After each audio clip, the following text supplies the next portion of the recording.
Komið sæl og blessuð og velkomin í Helgispjall. Hvað ætlum við nú að bjóða upp á í dag? Við ætlum að bjóða upp á Norðan Pilt. Hann hefur verið þjóðþekktur einstaklingur síðan hann flutti suður á Möluna, sennilega rétt upp úr stúdentsprófi eitthvað svoleiðis. Var fljótt áberandi í fjölmiðla heiminum. Hann er skáld, blaðamaður, pabbi, eiginmaður, útivistarmaður. Svo bara nokkuð sér nefnt, hann er þingmaður að ég hygg í annað skipti á ævinni núna. Ég hef heyrt hann skilgreina sjálfa sig sem hægri krata, ég veit ekki hvort það á ennþá við, en veit ekki hver þetta er. Velkomin, Sigmundur Ernir. Takk fyrir. Þú ert svo margt. Já, ég veit ekki þetta með hægri krata. Nei. Ég finnst það bara frjálslyndur jafnaðarmaður. Frjálslyndur jafnaðarmaður, já. Ég hef alltaf verið. Já. En sko, þú ert rosalega margt. Já. Og þetta er svona, þetta er hérna mikil lífssaga. Já, ég hef víða komið við og ævin hefur raðast með þessum hætti. Já. Ég er svolítið velvirkur. Já.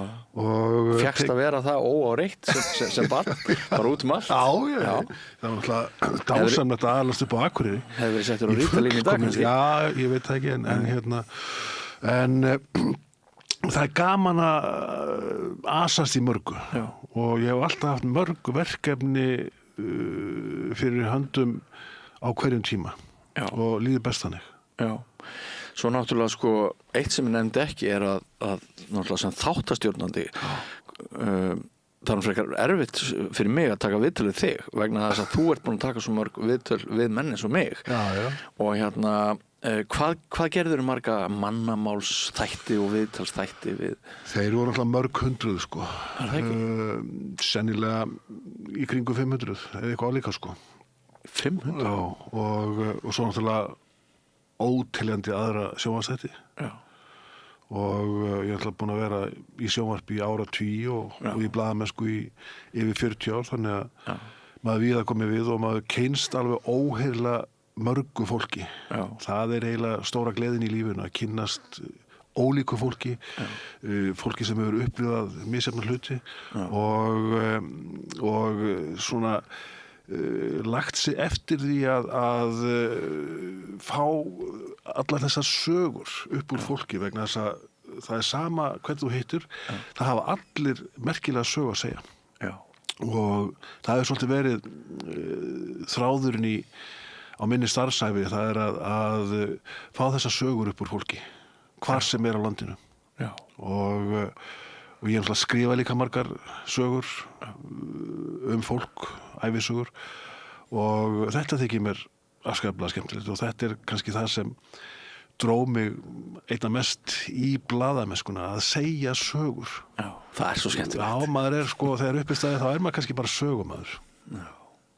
Sif, okkar pistlahöfundur, hún var að skrifa pistil í vikunni sko hún var að skrifa pistil ef Richard Attenborough hefði verið gerður einhver skrifstofumaður yfir einhverju deild í sjónvarpinu, að þá hefði við mistað allri þáttagerðinu hans. Þú meina David? Já, ég meina það. Fyrirgefðu, ég meinti það. Já, Rík Sveitabróðurins. Já, akkurat. Ég meina, Guð forði okkur frá þeirri ómögulegu sögu að sá mikli vísindamaður og mann og dýraþekkjari hefði orðið skrifborinn að bráð. Já, einmitt. Og þú hefur aldrei kunnað neitt rosalega vel við skrifborinn. Nei, mér alltaf langað að vera á gólfinu og nú síðast þegar ég var ritstjóri Fréttablaðsins áluga í nokkur síðustu ár þess, þá hafði ég mest gaman af því bara að vera að sitja með fólkinu mínu og skrifa frétti sjálfur eða viðtöl. Og það verða oft örlög þeirra sem verða stjórar á ritstjórnum að telja leigubílanótur. og mér var bara tíma mínum illa farið í það. Á Fréttablaðinu var ég með góðan fórstjóra og fjármálastjóra og þau sáu það og á meðan gat ég bara skrifað og vera í augnaði við fólkið mitt og skrifa fréttir og á viðtöl. Og það er það sem gerir starfi áhugavert en ekki einhver skriffinnska eða bírokrasía. Nei. Ofvirkur segist þú hafa verið, varstu í íþróttum Já, fyrir ég norðan? prófaði allar íþróttir heima á Akureyri. Varstu góður í einhverju? Já, ég hugsi ég hafi verið skastur á skíðum. Á skíðum? Og hérna, sko, allir Akureyringar á mínum aldrei æfðu skíði, ef maður rétt. Já. Og maður fór upp í fjallið að kveldi og var svona fram til 10, þá renndi maður sinni í bæ og alla leið heim og þá sem ekki snjóra þessum árum, tíminn frá 1960 til 1990 á Tröllaskaga var kölluð Litla Ísöld og snjóalögin voru gríðarlega mikil og maður æfði undir stjórn Vidda Viðars Garðarssonar, skíðaþjálfur á Akureyri, alla sína svona úlings- og barnatíð og kefti og fór á öll þessi mót út með Tröllaskaga, ekki síst á Siglufirði stundum til Húsavíkur og alltaf með drangi vegna þess að það var ófært á öllum vegum út með firðinum. Já, þessa tíma lifðir þú? Já, drangu var náttúrulega sérstaklega mikið sjóskip, þannig að það eru ansi margir sjóveikir borð og ég man það sko að þegar við fórum á Siglufjörð þá var skíðasvæði sko ekki Skarðsdal heldur hinum megin í dalnum og það var gist á Hóli ef það var ófært, vegna þess að það var oft ófært þá komst kannski drangur ekki inn til hafnarinnar og sjólaði það vont að það var ekki ráðlegt að hann sildi og það var engin sími á Hóli og pappa og mamma okkar allra hafa bara ályktið sem svo, nú fyrst að krakkarnir skilja sig ekki í bæinn þá hlýtur að vera ófært. Þetta voru þeir tímar. Já, og það er svo stutt síðan. Já, þetta er stutt síðan og sko snjóalögin voru svo lengi fram eftir vori að ég man að stundum var skíðamót á sjómandagshelginni, fyrstu helginni í júní. Já. Og það þótt ekki dóðilegt.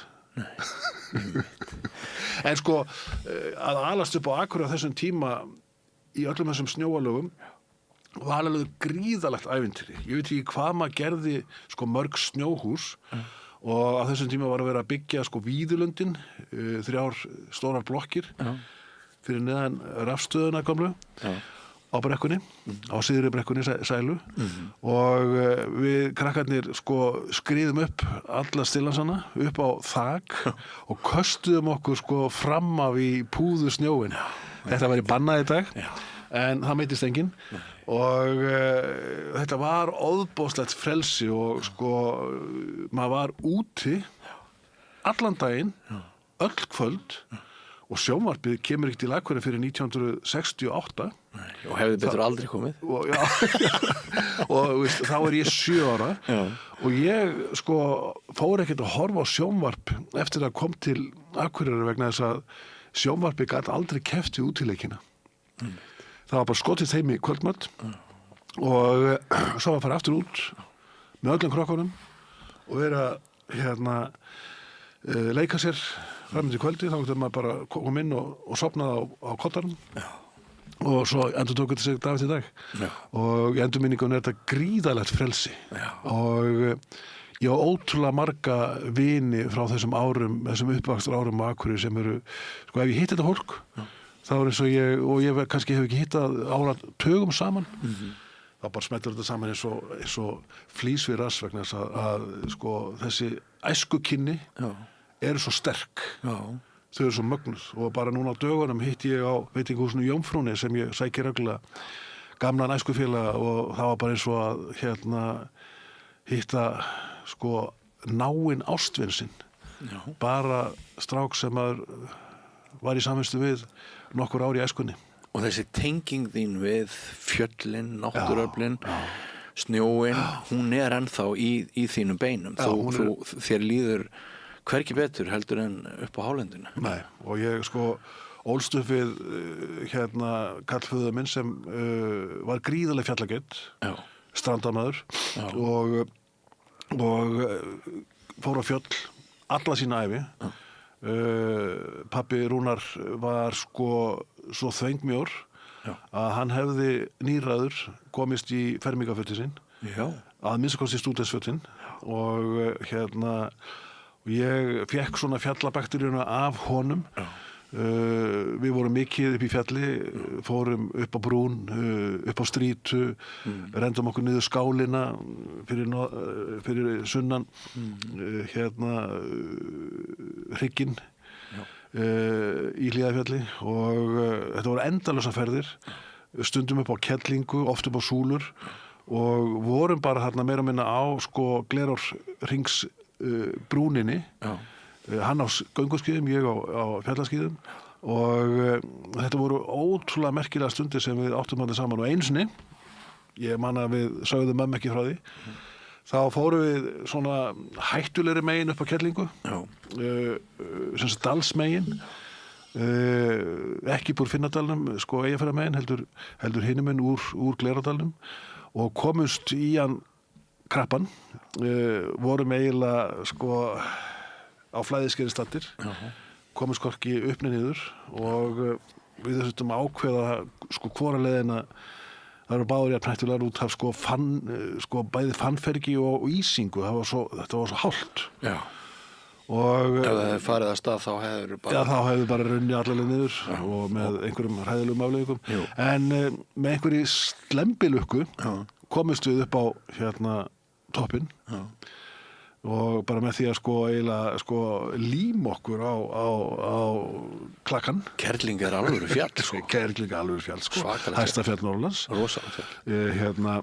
Vel yfir 1500 metrar og gnæfir hann yfir og Þið tókuð þetta á Spiderman. Já, það var svo leitt, bara á sokkskálunum. Og eftir þetta sem betur verið lærði maður að þessu og eftir þetta hef ég haft á reglu að ferðast aldrei einn og koma mér ekki í svona klandur, við læriðum aðeins af þessu. En ég meina, fjallaklifur er hættulegt og maður verður að bera virðingu fyrir landinu og fjöllunum og ég hef gert það allar götur síðan, farið varlega vegna þess að það er mikilvægt að komast heim heldur en á tindinn. En allt þetta sem þú ert að segja, það svona rennir stoðum undir þig sem umhverfis og náttúruverndar sinna. Þú ert bara, þetta skiptir svo miklu máli. Hvort við erum fyrt eða tengd, hvort við þekkjum náttúruna, hvort við eigum minningar og reynslu og höfum upplifað galdrana sem náttúran gefur okkur eða ekki hvaða við höfum til dæmis framtíðarinn. Og það er eitt sem ég legg mikla áherslu á í minni pólitík og minni svona umhverfis sýn. Það er að við megum ekki glata víðsýnuna. Sem fjallamaður í mínum fjallahópi, við köllum okkur Sófista, búin að vera árum saman á fjöllum og náttúrulega líka sem sjónvarpsmaður, þá hefur mér lánast að fara allt land og ég er svo lánsamur að hafa komist í alla firði á Íslandi. Með þessi alla firði Vestfjarðakjálkan sem eru 47 að tölu. Og hluti af lánið þínu svo skjóti inn er að þú átt konu sem hefur sem sagt verið kvikmyndagerðar maðurinn sem hefur verið með þér í þessum ferðum. Bæði heim og erlendis. Og Elínu Sveinsdóttur, dagskrárframleiðanda, hún er aðalega unnið þætti fyrir RÚV í samræmi við mig og svo náttúrulega líka gömlu sjónvarpsstöðin okkar Hringbraut sem við vorum saman á, Björn minn, og það er gríðarleg forréttindi að fá að fara allt Ísland og kvikmynda það frá einu horni til annars. Til dæmis gerði ég á Hringbraut þáttaröðina Fjallaskóla Íslands, 18 fjallaskólar víða á landinu og eiga þessa minningu, vera með þessa mynd inn í kollinum af öllu landinu, geta hallað sér á koddan á kvöldin og bara ferðast í huganum hvern einasta fjörð, alla þessa jökla, á milli alla þessara jökla, yfir alla sandana, hvort sem það er upp á heiðum fyrir ofan Eyjafjörð, komi í Laugafell og keyra þaðan í Nýjadal og eiga allar þessar myndir, eiga allar þessar ferðir er svo óbóðslega mikið ríkidæmi í höfðinu. Það verður svo mikið ríkidæmi í höfðinu. Mér datt í huga áðan að spyrja þig hvað þú heldur að þú þekktir marga Íslendinga en nú dettur mér í huga að spyrja hvað heldur þú þekkir mörg örnefni? Guð minn almáttur. Ertu með þetta meir og minna í hausnum? Já, ég náttúrulega sko, það sem hjálpar mér í þessum efnum, það ég átti góða kennara heima á Akureyri. Gríðarlega góða kennara. Og veistu hvað? 2 allra bestu kennararnir mínir og öguðustu voru annars vegar íslensku kennari og hins vegar landfræði kennari. Og bæði fallin frá Áslaug Axelsdóttir og Bernhard Haraldsson. Frábæri kennarar, agaðir, fastir fyrir, en maður lærði líka fyrir vikið og síðan urðu örlög mín að vinna við íslensku, alla mína ævi, og hafa gríðarlegan áhuga á landafræði. Og fyrir vikið má ég ekki sjá landakort öðru sinni ég leggist yfir það og reyna að finna einhver ný örnefni sem ég hef ekki áður kynst. Þú ert að segja lengi býr að fyrstu gerð. Já, lengi býr að fyrstu gerð og þannig ég fer offari í landafræðin og svo bara hef ég verið þannig á þessari starfsæði minni að ef ég á einhvern stað eftir þá unni mér ekki hvílda fyrir en ég kemst þangað og Er einhver íslensku reitur sem Já, ég er að skipuleggja núna ferð í Söngholtsdal í Krepputungum á þeim örafum upp með Jökulsá á fjöllum og það gamall árfarvegur Jökulsár og svipp á Ásbyrgi og við höfum aldrei haft tíma vegna þess að þetta er dálítið löngferð og við höfum aldrei náð sem hópur að fara á þangað. Þetta er einn af þessum stöðum sem ég á eftir en það er líka gott að eiga einhvern stað eftir og sem dæmi þá langaði mig að fara með hópinn minn á Flateyjardal sem ég oft og mörgum sinnum komið á meðal hans þegar ég var að gera fjallaskólaþættina mína.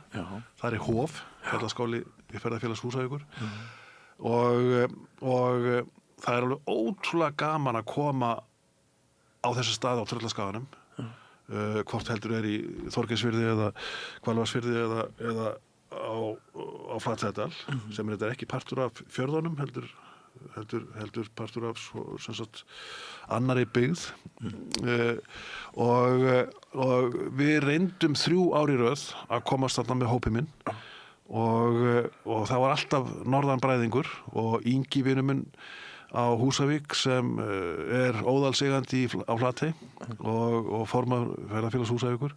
Hann ráðlaði okkur alltaf frá því að mæta vegna þess að þá var ekki að lenda á bátnamanns í fjörunni á Flateyjardal. Engin bryggja sem sagt. Engin bryggja, bara malarfjara og ef við komist á síðast ári og ég hefði oft farið þarna bæði með pappa sem á bátnum hans Gauti að veiða milli Flateyjar og Flateyjardals gríðarlega góð mið þar og líka fyrir utan Þorgeirsfjörð og vorum þarna stundum að veiða og hafði líka farið með honum sjálfum á Flateyjardal sem krakki og svo seinna meir bara sem ferðamaður og sjónvarpsmaður og við vorum þarna ef ég maður rétt 12 í hópnum sem loksins komast á Flateyjardal 11 þeirra höfðu aldrei komið á Flateyjardal vegna þetta er alltaf löngferð sérstaklega fyrir fólk frá Reykjavík og svo gaman að sjá augu þessa fólks opnast og bara nánast fella smá tár við það að komast í þessa eyðibyggð það sem voru kannski þegar mest var 20 sveitabæir aðalega heiðabýli og svo út með Flateyjardal það sem kirkjustæðurinn Brettingstaðir og fá svo Inga í fjöruna sigla út í Flatey ganga hringinn Flatey og kynnast því mannlífi sem þar var og þaðan fóru allir bara einn góða miðvikudag 1967 og yfirgáfu eigin og fóru til Húsavíkur og þarna á þessum stað eins og svo óðbóðslega mörgum stöðum á Íslandi ég nefni Víknaslóðir, ég nefni Hornstrandir þá kynnist maður ekki bara landinu sinu heldur finnur svona eiminn af sögunni og þetta svo merkileg saga hvort heldur á Flateyjardal og Flateyjardals heiði það sem fólki var kannski sólarhring að labba til kirkju í svo miklu snjóþingslum að það var næstum því úti og hugsaðir líka á Hornströndum vera með hópinn sinn uppi í Hafnarskarði á milli Veiðileysuferðar og Hollvíkur hafa öslað allan vaðalinn í Hollvík og upp í skarðið og einsunni sem oftar voru þar upp í Hafnarskarðinu á leiðinni í skip í Veiðileysuvirði og það held ég fyrsta helgin í júlí, hugsaðar íslenskt hásumar og það byrjað að snjóa í 30 metra hæð held ég Hafnarskarði sé og við horfum yfir þetta svæði í tæplega 3 stiga frosti hásumar og maður hugsa með sér já, það ástæði fyrir þessi byggð Hornstrendinga fór í eyði og ég hef skrifað sögur þetta svæði Spítalastelpan kom út fyrir nokkrum árum fjallar stelpu sem varð berklunum að bráð unga aldri innan við 1 árs og var fyrstu 9 árin sín á spítala á Ísafirði og forfeður hennar, Hornstrendingar höfðu kynst þessum sumarkulda vegna þess að hafísinn úti fyrir öll þessi ár var hérna fram eftir öllum öldum alveg fram yfir í kringum 1970 gríðarleg hafís ár og þessi sumartíð var bara eins og fristikista og í þessari bók lýsir Eyvindur Eiríksson pabbi Erps tónlistamanns hann lýsir því að hafa alist upp í Höfn á Hornströndum að hann var alltaf ámyndur það að fara ekki hratt fram úr rúminu á morgnana vegna þess að það væri svo mikil hálka á gólfinu. Þetta, þegar maður ferðast á landið sitt þá kynnist maður ekki bara þessari paradís náttúrunnar. Heldur öllum landsvæðum fylgir svona óbáslega mikil saga. Og ég greini svo vel hvað það ber mikla virðingu fyrir dugnaði og þrautseigju kynslóðana á undan okkur. Þess vegna erum við hér, fórnirnar sem voru færðar og þér finnst rétt að minna á þetta og lyfta þessu. Lyfta þessu upp og gera það bæði þáttum og bókum. Og ég stundum nefnt bara dæmi af Sigmundi Afa og Guðmundur bróður hans sem byggu tvíbýli á Melum í Trekilsvík á Ströndum norður. Þar sem vegurinn endar eins og Hrafn Jökulsson myndi okkur svo rækilega á í sinni góðu bók. Að þeir voru vissilega búin að kaupa sér dráttarvél og upp úr miðri síðustu öld. En á þessum árum afi Sigmundur var að bregða búi 1961 þegar ég fæðist vegna berkla eins og svo margir aðrir. Hann fór á Kristnesi í Eyjafirði og settist svo að á Akureyri því pabbi hafði sest þar að eftir að hafa verið í menntaskólanum á Akureyri og kynst þar mömmu. En þessir menn kusu að nota ekki dráttarvélina á 5. og 7. og svo 7. áratug síðustu aldar, veistu af hverju? Það var svo kalt. Dráttarvélin var náttúrulega berað ofan, það var ekkert hús, það var ekkert skjól og sumarhittin var kannski 6, 7, 8 gráður þess að hafísinn var alltaf út hjá Húnaflóa og bara sendi kulda gjóstrið yfir allar engjarnar og þeir urðu að nota áfram orðvaljá til þess að vinna sér til hita. Það var enginn kostur að sitja á berri sláttuvélinni vegna þess að þú bara sóttaðir kvef og pest. Þetta hinn óblíðu náttúruöfl. Þetta hinn óblíðu náttúruöfl og við verðum að muna þessa sögu. Og ég hef í bókum mínum reynt að leggja áherslu á að festa þessa sögu á prenti vegna þess að hún mjög merkileg og til dæmis að labba Víknaslóðirnar fyrir austan úr Seyðisfirði yfir í Borgarfirði eystri og verða vitni allar þessari sögu í svona núverandi eyðifjörðum eins og Loðmundarfirði þar sem voru örugglega einhverjir 12 sveitabæir þegar mest var og finna fyrir þessari sögu þessari einogrun eins og ég var að labba í Héðinsfirði sem afskaplega fallegu fjörður og var náttúrulega afskekktur á sinni tíð og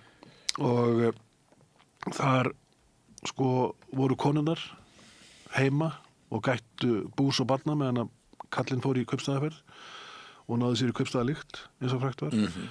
Konurnar voru heima alla sína tíð og þarna var ein kona á bæ held ég sem fór einna síðastur í Eiði, held hann heiti Vatnsendi, ég fer ekki þór ekki að fara með örugglega, en þegar sá bar fór í Eiði þá fór konan á heimilinu beint á Elliheimili á Siglufirði og það var í fyrsta skipti sem hún kom út fyrir Héðinsfjörð á sinni ævi og þetta er Íslandsagan sem við megum ekki gleyma, þetta er saga fólks sem býr við óbáslega einagrunn, afskekt og kemur upp þessum barnaskara.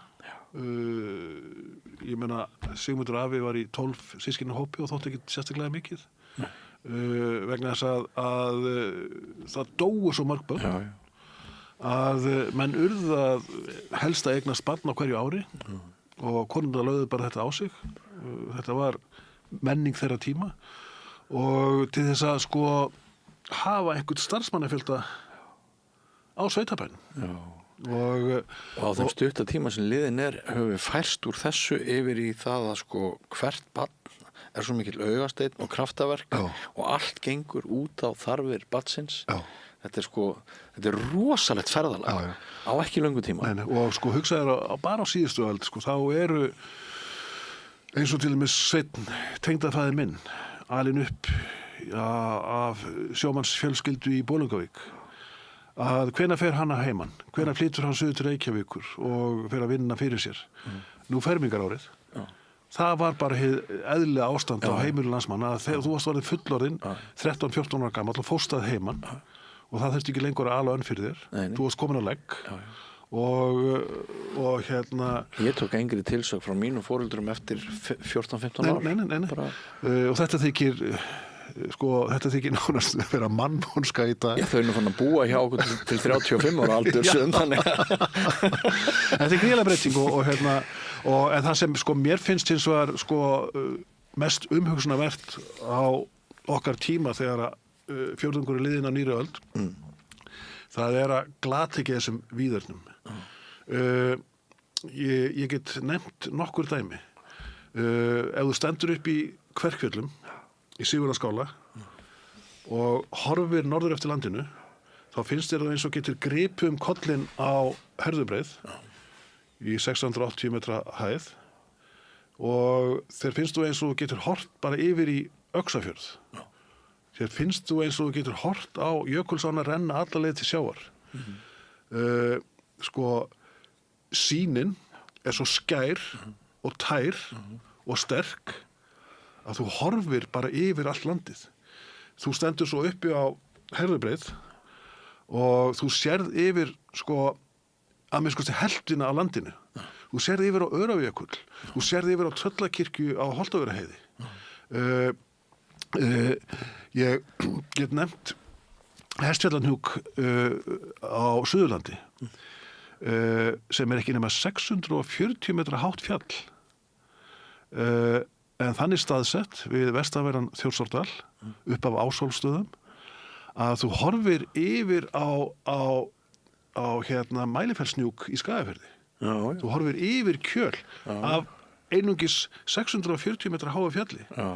Þú sérð yfir sko eiginlega helftina landinu og myndur ekki vilja svo vindmyllur þarna? Þess vegna segi ég að við þurfum að fara mjög varlega þegar við setjum upp vindmyllugarð á Íslandi.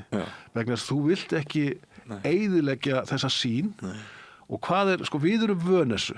Við erum óskaplega vön þessu. En að ferðast með útlendinga Ísland, þeir vilja stoppa á ólíklegustu stöðum vegna þess að þeir eru alls ekki vanir því að hafa þetta víðsýni, standa bara á kömbunum á Hellisheiði og horfa yfir allt Suðurland út yfir Vestmannaeyjar, Eyjafjallajökul. Þetta víðsýni er stærsti parturinn af náttúru upplifuninni á Íslandi. Og eitthvað svona heimspekilegt við það kennir manni auðmýkt maður finnur til smæðar sinnar þetta er nefnilega það er allt og lítið talað hið heimspekilega sem fylgir því að vera Íslendingur að þegar þú elst upp í umhverfi sem er svona lítið skipulagt þá bara þá áttar þið á því að maðurinn er ekki alfa og omega alls og það eitt út af fyrir sig er svona frekar frekar góð og sjálfbær hugsun. Algjörlega. Liggur mig við að segja. Algjörlega. Og sko okkur hefur blessurlega tekist að varðveita örafinn en þann dag í dag og okkur hefur tekist að vernda sko mörg dýrmætustu svæðin á Íslandi. Ég nefni sem dæmi bara Fjallabak. Ég meina að standa upp á Rjúpnafelli fyrir ofan Þórsmörk og horfa yfir sko þetta stórbrotna landslag sem hefur ekki verið eyðilagt af manninum nema kannski sko með göngustígum. Ég fór einmitt þarna í fyrra sumar og ég hef aldrei notið þess betur heldur en einmitt þá, sko, mann finnst alltaf merkilegra. Já, og ég er búin að eignast 6 börn og nokkur barnabörn og ég vil að börn þeirra og barnabörn þeirra og barnabörn þeirra fái það lán í lífinu að horfa yfir Ísland með sama hættu og mér hefur tekist og pappa hefur tekist. Ég ætla ekki að fara mikið út í pólitík hjá við þig í þessu spjalli en þú ert í þeirri stöðu að geta lagt í lið sem þingmaður í meirihlutanum og vonandi bara ítiruð því þá úr vör sem að hægt er að ítur úr vör. Ég hef lagt það á mig í ræðu og riti fram til þess og mun gera það áfram á meðan í lífi. Frábært. Við vorum fyrir norðan áður en við fórum upp á fjöll og mér langar að spyrja þig, varstu spaði í menntaskólanum, varstu töffari, varstu sá sem að stelpurnar voru svona pískra og varstu gáfumennið af því að sko snemma fann yrkja ljóð. Ég man eftir þér fyrst þegar ég er í MA nemandi æhygg busi og þá ert þú útskrifaður, það er 4 ára milli okkar og ef ég mann rétt þá kemuru þarna Sverrir Páll lögregla milligöngumaður eða eitthvað, íslensku kennari. Yndislegur maður. Já, þú kemur löngu fyrir mínútur, flytur einhver ljóð og ég bara hugsaði með mér, vá, er hægt að vera svona töff. En sko varstu spaði í skólanum? Já, sko, við erum 4 systkinin og ég er næst yngstur. Það er Gunni bróðir, Sigrún systir og Guðrún systir. Og þau eru öll fremur hlédræg, ég held ég leiði mér að segja það. Þau eru öll inn á við. Einhverjum hluta vegna var ég eina systkini sem var úthofið. Og tókst alla útkverjuna bara? Já, ég held ég með að segja það. Ég var sem krakki, reyndi allt, æfði allar íþróttir með þessar lyftingar, handbolta, fótbolta, skíði að sjálfsögðu og var alltaf í einhverjum ævintýralegum aðstæðum og þetta hélt áfram í menntaskóla en þar bættist náttúrulega við skrifin og þessi sköpun. Var töff að skrifa það? Já, ég bara byrjaði að skrifa strax í barnaskóla. Og fyrst hvatningu? Já, og ég held ég að byrjaði að skrifa mína fyrstu smásu, ef svo má heita, 9 ára gamall. Ég var mjögst ekki orðin 10 ára. Og þetta held áfram og hvað skrifaður fyrst? Ég held að það hefði einhver tröllasaga. Mjög gáfuleg tröllasaga. Já, örugglega verið falleg og skemmtileg. Já. Og svo held þetta áfram og maður fer að hafa svona, sko, ég hef kallað það ljóðsýn á lífið. Smám saman sem krakki getur maður ekki að labba frem hjá ljósastöður á þess að ljósastöðurinn kveiki einhver hugmynd. Og svo byrja bara orðin að raðast upp og þetta verður ósjálfrátt. Og sko, í rauninni hefur líf mitt verið þannig að á hverjum einasta degi alltaf, á hverjum klukkutíma er ég með einhverjum hætti ósjálfrátt eða ekki að yrkja. Og þetta batt upp á sig á unglingsárunum og sérstaklega eftir ég var komin í menntaskóla og þá fór ég að yrkja út í eitt og náttúrulega ritstýra Gambra sem var svona stjórnarnarstöðublaði. Þannig að þú varst spaði? Já, og svo var ég náttúrulega virkur í öllu félagslífi og ég var sko formaður í mörgum þeirra og með þess að formaður í tónlistarfélagi Menntaskólans á Akureyri þó ég kynni ekkert tónlist og virkur þátt ekki í leikfélaginu og náttúrulega ritstýri Gambra og var sumpart óþekkur, var sumpart á skjön við skólakerfið. Fengstu þið mikið í glas? Já, ég tók sko virkan þátt í félagslífinu og við náttúrulega bara eins og strákar þeim tíma klíkan okkar í í félagsfræðibraut Menntaskólans á Akureyri. Lentur í agavandamálum við skólayfirvöld? Já, ég lendi átökum við Tryggva Gíslason, vin minn skólameistara. Já, hann þarna skólameistari. Já, og ég þurfti að taka upp eitt bekkin aftur vegna lélegra mætingar, vegna síðan alltaf í félagslífinu. Varstu 5 ár í gegnum skóla? Nei, ég þurfti að taka upp bara haustið. Já. Og nokkur fög og til þess að geta haldið áfram á mínu strikki sem mér tókst. Já, en þannig að þetta voru læti. Þetta var Þú lifir svolítið hættulega. Já, það var töluðu fyrirferð í mér. Dólgur? Nei, ekki dólgur. Nei, alltaf næs. Ég held ég sé kurteis. Og mér líður vel innan fólk, en ég get verið áberandi. Og Varstu með þá flug í kollunum þarna að það væri kannski ekkert endilega markmið að verða langlífur, heldur bara að lifa hratt og vel? Lifa hratt og vel og taka þátt í öllum partíunum. Já. Og vera helst út á lífinu fimmtags, föstudags, laugardags og sunnudagskvöld. Jú. Og það var að mörgu leyti mín gæfa í menntaskóla. Ég lærði mikið og með frábæra kennara, Sverrir Páll Erlendsson eins og nefnir, Valdimar Gunnarsson, Böðvar Guðmundsson, Úle Lindqvist og Gunnar Frímannsson og frábæra kennara aðra, Ragnheiði Gestsdóttur og ofboðslega miklar og góðar manneskjur, vandaðar manneskjur. Og voru bara einfaldlega svo góðir kennarar að maður lærði af þeim á stundinni. Fyrir mér var þetta svolítið misskiptur kennarahópur, óbúslega margir frábæri kennarar, en eftir á að hyggja það var líka dálítið mikið af virkum alkoholistum sem mættu eiginlega aldrei og létu kylfur á það kasti hver fyrir hvaða einhvern og svona. Og þannig að mér fannst þetta svona, þegar ég horfi aftur, svona blanda af öllu því besta en líka svona mikið fyrirgefið. En það er mitt sjónarhótt, ég aðeins og eftir þér, það getur verið að muni því líka. Fyrst og fremst var kennarasamfélagið og nemendasamfélagið mjög náið. Já, það var það. Og þetta var ein stór fjölskylda. Og menntaskólinn á Akureyri hefur verið og er eitt mitt stærsta lán í lífinu vegna þess að ég lærði þar. Ég fekk og aðlaðist mín áhugasvið og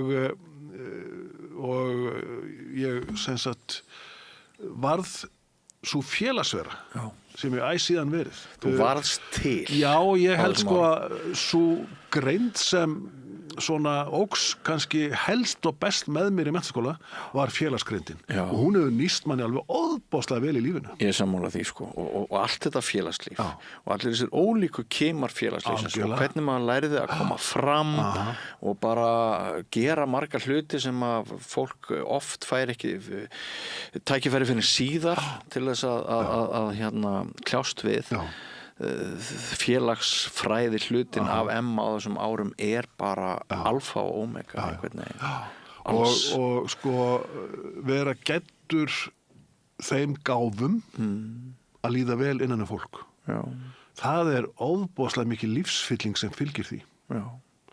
Koma inn í stóran hóp af fólki og hverfu ekki út í horn, heldur standa í miðju hópsins, kynnast öllu þessu fólki, öllum þessum sögum og þetta er megin ástæða þess að ég varð að blaðamanni, fréttamanni, sjónvarpsmanni. Varstu eitthvað byrjaðar á degi fyrir norðan í blaðamennsku eða komstu bara suður til þess að verða blaðamann? Ég var orðin ákveðin í því í menntaskóla að fara suður í blaðamennsku.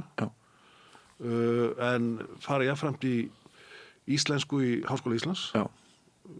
Sem þótti svona eðlilegt. Og ég var búin að einsetja með það.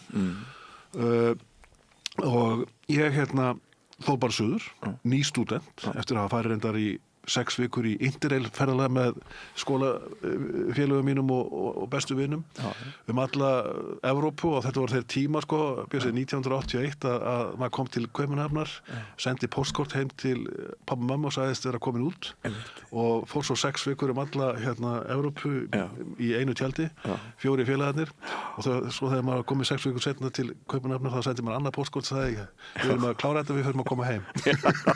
Aldrei hringt. Þetta voru þeim dag. Það var svo dýrt. Já, það var svo dýrt. En og svo bara kem ég heim eftir þessa Evrópuferð sem var dásamleg og labba upp í Síðumúla labba sko götun og enda, byrja á Þjóðviljanum, ekki til starf þar, segir Árni Bergmann, fer yfir á Dagblaðið sem var næsta blað. Jónas Kristjánsson hafði ekki tök á því að ráða mig á staðnum, vegna þess að ég vildi bara byrja strax. Já. Svo bara labba ég áfram hérna Austurgötuna og... Austurgötuna, þetta fallegt. Hann var það norrlending til að taka svona til það. Ég tala alltaf í áttum og hérna ég beigi alltaf til vinstri að hægri, beigi til suðurs og norðurs. Mjög gott. Og ég sé að það tíminn hinum með götuna og Vísir hérna og ég svo með mér, herðu, ég nú svo vinstri sinnar, ég get nú ekki fara á borgarlegt blað eins og Vísir. Okay. Ég hlýt að fara á tímann eins og Sigmundur Guðmundsson afi minn hefði kosið, framsóknarmaðurinn sjálfur sem sagði eftirminnilega og ég skrifaði í einni bóka mína, það er þrennt sem er mikilvægast í lífinu, það er að vera bjartsýnn, ná sér í góða konu og kjósa Framsóknarflokkinn. Þetta væri uppskriftin af lífinu. Þannig ég hugsa með mér á ekki frekar að fara tímann frekar en að Vísir. Nei, herri, ég ætla að halda mín striki. Vísir er nær, kem inn til Ástu ritara sem síðar varð einn af dýrlingunum í lífi mínu, móttökustjórið þar og hún vísar mig beint upp til L.S. B. Schram, síðan er náins vina míns, blessi minning hans. Og hann kemst að því mjög fljótlega að ég er búin að gefa út eina ljóðabók í mennskólanum og hljóti að geta skrifað, ræði mig á punktinum, leiði mig inn í bás, þar sem fyrir eru Gunnlaugur Sævar Gunnlaugsson, Óskar Magnússon og Árni Sigfússon, blárra gat það ekki verið og ég sest niður og fæ mitt fyrsta verkefni sem er að athuga hvort að Davíð Oddsson nokkur hyggist bjóða sig fram í forystu Sjálfstæðisflokksins í kosningunum árið eftir, árið 1982. Þetta var mitt fyrsta verkefni, ef ég man rétt. Og ég tek upp símann og byrja að hringja og síðan bara alla mína fréttamanns tíð fylgir Davíð Oddsson mér eins og ljós og skuggi og hann er fallinn frá, nú nýverið, blessi minning hans. Við tókumst oft á en urðum líka vinir. Og Davíð er eina af þessum stóru persónum í lífið mínu sem hefur fylgt mér og svo líka svo ótal margar aðrar og þar á mest Steingrímur Hermannsson, ég get sagt sögu og horfum á eftir en þarna byrjaði mín blaðamennska og hugsaði strax um haustið gerast þau undur og stórmerki að Dagblaðið og Vísir saminast veggurinn er brotinn niður á milli og Dagblaðsmegin eru öllu fleiri flegar undir sófum heldur en Vísirsmegin. Vísir var kurteisara blað heldur en Dagblaðið og Dagblaðið er raunar eitt merkilegasta blað í íslenski fjölmiðlasögu vegna þess að það bjóð til frjálsa fjölmiðlun, skóp frjálsa fjölmiðlun á Íslandi frá 1975 sem er einhvern merkilegast ár á Íslandi vegna þess að það opnaði Ísland með kvennafrídeginum, stofnun Dagblaðsins og seinna mér urðu til öll þessi félög, mannræktarfélög og mannréttindafélög eins og Geðhjálp, Þroskahjálp, fermingar árið þitt. Akkurat. Og ég er þarna partur af þessu vor í íslensku fjölmiðlun og þegar að blöðin saminast þá kallar ritstjórnir bæði Dagblaðsmegin og Vísirsmegin alla starfsmenn á sinn fund og reka og enduráða og ég hugsa með mér hér, ég er bara búin að vera hérna í nokkra mánuði, ég hlýt að vera rekin en Ellert B. Schram sagði við mig ég hef trúað þér, drengur ég vil gera þig að umsjónarmanni Helgablaðs DVF og ég fekk strax stöðuhækkun bara nokkrum mánuðum eftir ég var ráðinn þetta sem sko hvolpur að norðan og eftir það á leiðin á Helgapóstinn og svo á Ríkissjónvarpið og svo Stöð 2 og til var þessi langi sjónvarpsferill og maður varð maður varð þjóðþekktur og ástæðan fyrir því er náttúrulega svo að heldur að rosalega stóran þátt í því hve þekktur þú varst, hafi ekki verið þátturinn sem þú varst í hérna með Agnesi, Braga, Ólafi og Ómari Ragnars. Ómar fekk mig í þann þátt. Það var eitthvað svona, þið urðu einhverjar 3 súperstjörnur. Já, og þetta er náttúrulega, hvað árið ég er 24 eða 5 ára gamall. Já, 85, 6. Þetta er 1985 held ég alveg örugglega og fyrir meira en 40 árum og þú voru áttið á því að þetta voru fyrstu dægumæla þættirnar á Íslandi í beinni útsendingu. Já, akkurat. Tage Ammentrúp og Maríanna Friðjónsdóttir gullvinir mínir eru voru umsjónarmenn sem sagt tæknihliðarinnar, upptökustjórar og það vil svo skemmtilega til að Ella kona mín er akkurat í þessum tölu orðum út í Portúgal að taka upp viðtalsátt við Maríannu Friðjónsdóttur sem er sest í Helganstein og svona er þetta land okkar í þáttunum á Gamans aldri með Ragnhildi Steinunni sem sýndi verið RÚV. Já. En sko, þú er áttað á því að áhorfið á fyrsta þáttinn á líðandi stundu var 87%. Það voru bara þeir sem voru að vinna sem gáti ekki Þetta voru bara sjómenn og hjúkrunarfræðingar sem á vakt sem voru ekki að horfa. Og maður var náttúrulega bara þjóðþektur á einni stundu og svo voru þessi þættir hérna alveg framöndur voru og þetta leiddi mig inn á Stöð 2 sem var náttúrulega stóra ævintýr í mínu lífi og þar var ég Þú náttúrulega heppinn að fá að taka þátt í þeirri taka þátt í sko mótun þeirra stöðvar á allra fyrstu árunum og Þvílíkur kraftur. og Þvílíkt tækifæri. og vinskapurinn sem myndaðist þar var með ólíkindum og sko hjónaböndin öll sem eru þar til og þar er maður mitt hjónabönd. Þarna hitti ég Ellu mína og það er saga að segja frá því vegna þess að ástæða fyrir því að við erum hjón og eigum allir þessi börn og buru er að það fjall aurskriða í Ólafsfirði. Það byrjar þannig. Sko, tilverandinn í lífinu eru svo merkilegar. Ég hafði kynst Ellu, hún var þá förðunarfræðingur, fyrsti menntaði förðunarfræðingur á Íslandi frá París. Og hún er svona alltaf óstýrilátt í eðli sínu, hún bara fór sko yfirgaf fjölskyldu sinni og sagði ég er farin til Parísar. Siggi Páls og Kristín Jóhanns sögðu við mig að það vantaði förðunarfræðing á Íslandi. Hvað er hún gömul þarna?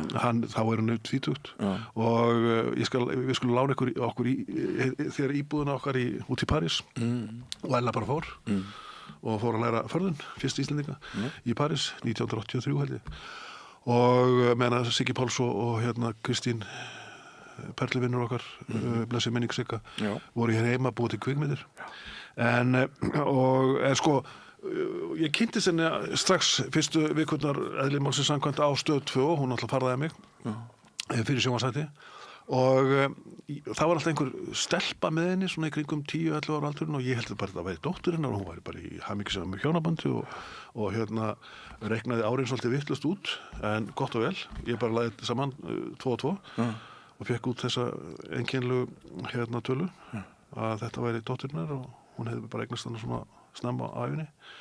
Svo kom ég ljós seinna með að þetta var náttúrulega bara systirinnar og hún var einhleyp. En svo er ég sendur norður í land af því það fellur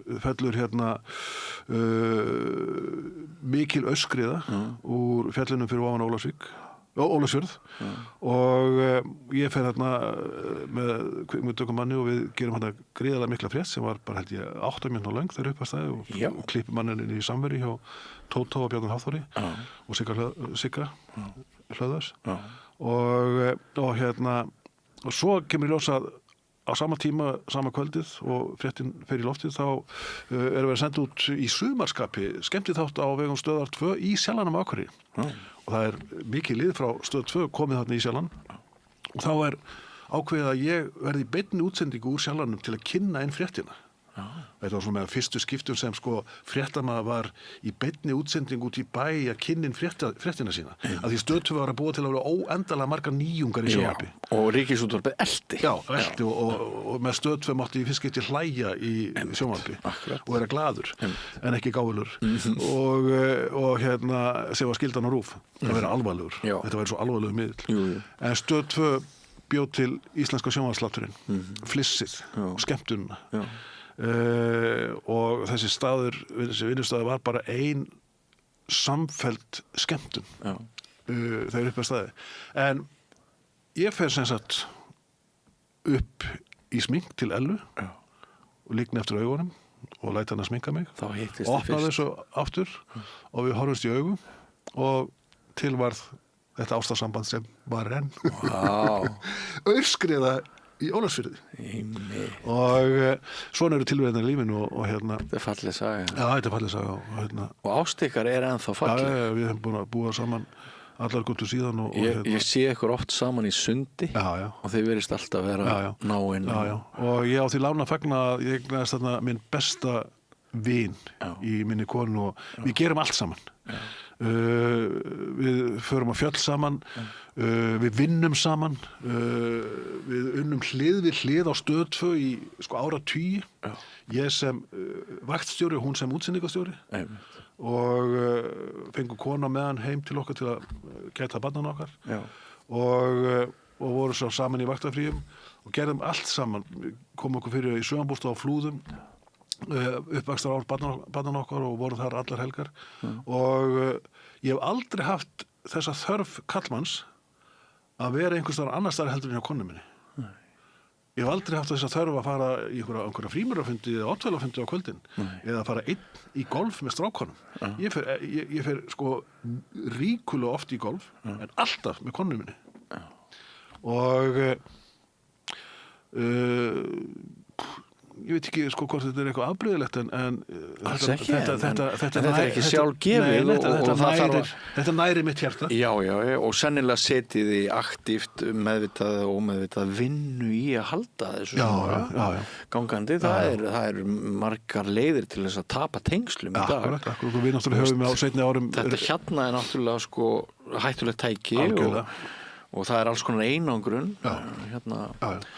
Og við okkur hefur tekist að næra hvort annað og hérna bæði í leikhússtarfi og við náttúrulega rekum okkar litla sjónvarpsfyrirtæki sem heitir Ceres hugverkasmíða. Ceres eru stafir okkar, Sigmundur Erni Rúnarsson, Elín Sveinsdóttir og passa svona fallega saman og hérna erum að búa til óendanlega marga sjónvarpsþætti og að öðrum ólöstuðum þá held ég að 16 ára saga þáttana með okkar augum sé kannski svo merkilegasta vegna þess að með þeim þáttum tókst okkur að vekja athygli á lífi og lífsþrá þroskahamlaðs fólks og þegar við vorum að byrja þá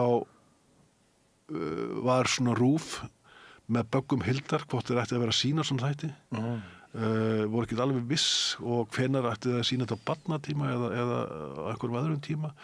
En það var Sigrún Stefánsdóttir svo frábæra fjölmiðlakona sem tók af skarið sá ljósið og hugsaði með sér þessa þætti verður RÚV að sýna og það er henni að þakka að þættinni komist á dagskrá fyrir svona mörgum árum á RÚV og núna er 16. þáttaröðin að fara í vinnslu og fyrstu gestirnir í þáttunum vissi ekki hvernig þeir áttu að haga sér hvort það beinlínis verið að gera grína þeim eða sko og voru svona mjög efis að mæta og taka þátt í þessu núna 16 ára seinna vilja allir mæta og þroskahamlað fólk er orðið að sjónvarpsstjörnum á Íslandi á pari við aðrar fræga önnur fræðamenn á Íslandi og það sem er merkilegast að mínu viti er að sjáðu hvað kemur út úr þessu, hvert er andlagið.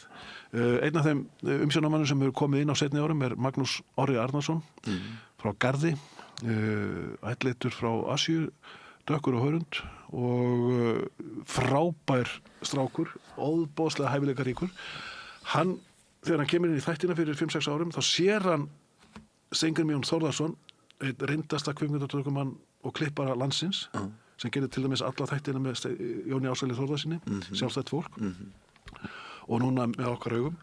Hann sér þennan óðbóðslega reynda fagmann vinna með tækin sín og hann heillast og byrja að aðstoða Steingrím við upptökur og kaupir sér svo tökuvél sjálfur og fer svona mynda til hliðar og svona bakvið upptökurnar og á örfáum árum hefur hann náð slíkri færni að hann er sjálfur þrátt fyrir að vera seinfær með sitt Tourette og einhvern veginn einhverfu þá var hann tekist að verða sjálfur kvikmyndagerðarmaður sem fer núna út í heim á vegum Íþróttasambands fatlaðra, tekur upp þætti á Special Olympics sem selur svo RÚV, er farin að fá kostun frá fyrirtækjum suður með sjó til að fara út í frekari þáttagerð. Þannig að þessi strákur sem kom inn í þættina fyrir örfáum árum kunni ekkert í þessari tækni en hún orðin sjálfstætt starfandi kvikmyndagerðarmaður vegna þess að hann kemst inn í umhverfi sem er nærandi, hann kemst út úr sinni einangrun inn í þetta samfélag skapandi fólks og verður sjálfur að sjálfstætt starfandi kvikmyndagerðarmanni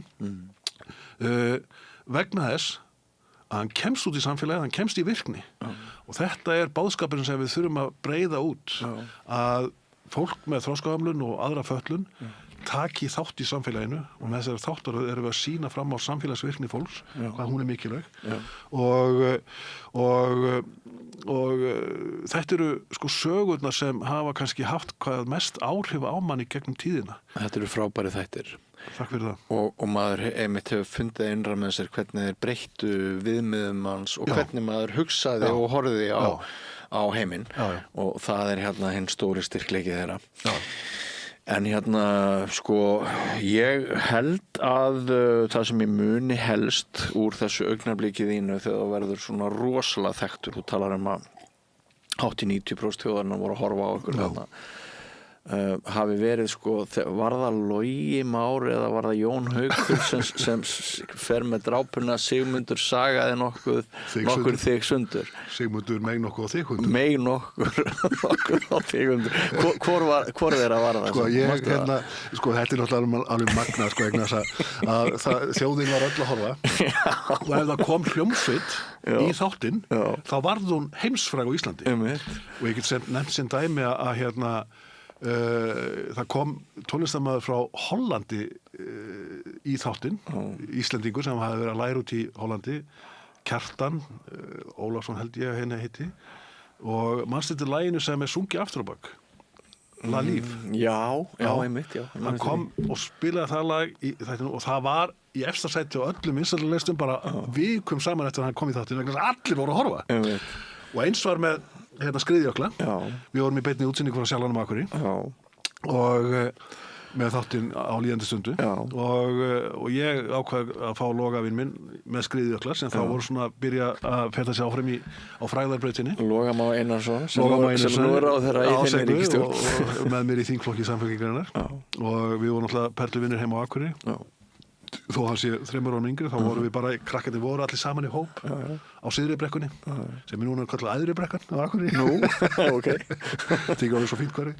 En við vorum alltaf bara alþýðisstrákar, hann í Norðurbyggðin og ég í Álabyggðin og svo ég í Espilundunum. En allir krakkar að leika sér saman á öllum aldri.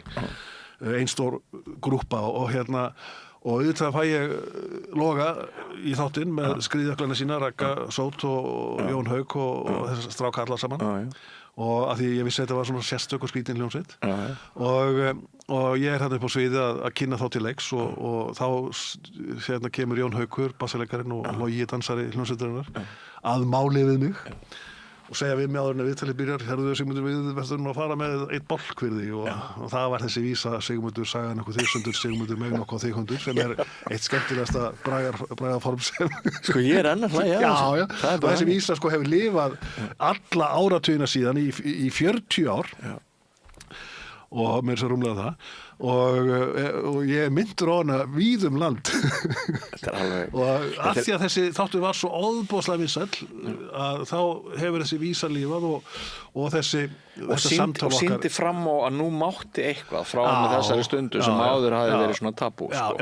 Eins og þú varst að tala um áðan að Stöð 2 náttúrulega hún sko færir mörkin svo mikið út á því sem er leyfilegt og nú má bara hlæja og fá hláturskast sem fréttaþulur eins og Logi Bergmann lenti einhvern tímann í og allir höfðu gaman að því en sko þú ert alveg rosalega lengi líka Simmi í því hlutverki að flytja okkur hinum fréttirnar er ekki rétt munað hjá mér og þetta er svo sko það var svo gaman að fylgjast með þér sko hvernig höndin er þarna og hvernig þú gerir þetta er náttúrulega sko þetta er rosalega vel æft, ég vil ekki segja leikrit en þetta er óbúslega pródúseruð vinna og hvert einasta smáatriði er einhvern veginn mér liggur við að segja fullkomið hvernig var þetta til þessi sjónvarsáferð? Ég held að sko félagsgrindi mín frá því menntaskóla hafi kennt mér eina leksíu það er að vera alltaf maður sjálfur leika aldrei sjálfan sig setja sig aldrei á háans hest heldur einfallega bara vera maður sjálfur vera afslappaður í eigin skinni sko að því fólk heima í stofu sér strax í gegnum þig ef þú ætlar að vera einhver annað en þú ert og þykjast vera eitthvað þetta er mjög mikilvægt líka í pólitíkinni, líka bara á vinnustöðum. Mér hefur fengið mikil ábyrgð á flestum, ef ekki öllum mínum vinnustöðum, hefur yfirleitt verið ritstjóri eða fréttastjóri og það óðbóðslega mikilvægt að koma fram við fólk af þeirri persónu sem þú ert. En stúderaður samt ekki líka Já, og já. kannski ella með þér og svona. Guð minn almáttugur. Þegar stúdera ramman rosalega vel. Veistu hvernig... Þegar snemma áttaði ykkur á til dæmis hvað sko lítil hreyfing Já. í sjónvarpi Já. verður mikil hreyfing, Einmitt. náttúrulega veldur á því hver linsan er, Já, já, hver nálægt og já, allt það. já, En sko maður sá alveg þarna einhverja, eitthvað svona, já, þarna eru framfærir í gangi. Og við sko á fyrstum árum okkur á stöð 2 og þá var ég strax orðinn varafréttastjóri fyrst með Palla Magg og Sigurður Jónsdóttur perluvinum mínum og sko hvernig er dagurinn? Jú, við mætum klukkan 9 við erum fram til 8 kvöldið krakkarnir í gæslu heima hjá góðum konum frábærum konum, yndislegum við komum svo heim förum að lesa fyrir börnin það er búið að gefa borða komum við í háttinn lásum alltaf fyrir þau sem er gríðarlega mikilvægt þau eru kannski dottinn á kollan svona 10 loksins og þá förum við svona ganga frá og svona klukkan 11 er okkar tími kominn og hvað gerum við? Við setjumst fyrir fram á sjónvarpið og horfum á CNN og Sky út í 1 til að læra og oft fram til 1 nóttina og erum bara að horfa á sama fréttatímann aftur og aftur kvöld eftir kvöld, viku eftir viku, mánuð eftir mánuð. Þetta hef ég ekki heyrt í tala en það hlaut auðvitað vera.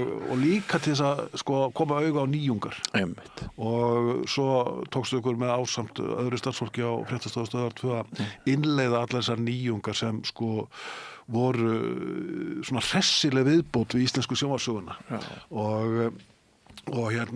endur tóku svo leikinn eftir að við stofnum Hringbraut og ef ég má skjóta inn í sko kosningasjónvarpið undir þinni stjórn það var náttúrulega væga sagt allt annað kosningasjónvarp en maður hefði séð ég var nú stundum í þessu með þér út á landi í beinni og maður kannski kom inn 5 eða 10 sinnum inn eða eitthvað slags alla nóttina þetta var náttúrulega alveg ótrúlega flott pródúksjón sko flókin en gekk vel mikið stuð ægi svo ótrúlegur ægi því að það þarf svo mikið skipulag og svo mikið aga til þess að þetta gangi og svo náttúrulega þessa hæfileika og færni og hvernig þú er áttu öll með að læra hluti utan að og horfið bara í vélina þú varst ekkert með prompter þú varst að djöfla út úr þér staðrendum Ég er mjög minnur og mjög öðs með að muna tölur en sko þetta er ekki bara mér að þakka, þetta er aldrei einum mann að þakka Ella var alltaf frábær útsendingastjóri og ofboðslega öguð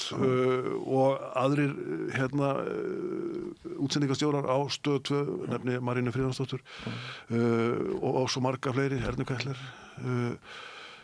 Kötu Ingva og Kötu Guðmunds og ég geti nefnt endalaust nöfn sko, en lán Stöðvar 2 var að það fekk til sín svo skapandi og fært fólk hvort heldur var í leikmyndahönnun grafíkdeildinu, hún var svo framsagnast á Íslandi og náttúrulega kvikmyndagerðar fólkið og klippararnir og ljósahönnuðirnir við vorum með færasta fólkið og það er annars vegar vegna þess að þetta var svo óbúðslega skemmtilegur vinnustæðar, það vildu allir vinna þarna og á þessum tíma er líka að koma fram fyrsta íslenska kynslóðin sem ætlar að gera þetta ævistarfi og er svo áhugasöm nýjungar. Og gullöldin er þarna í blaðamennskunni og rosalegu fjöldi af okkur sem erum að búa til fjölmiðlefni bara ætlum við séum 20% af því í dag sem við vorum þarna. Og þetta er mesta og ég og Gunni Andrésar ljósmyndari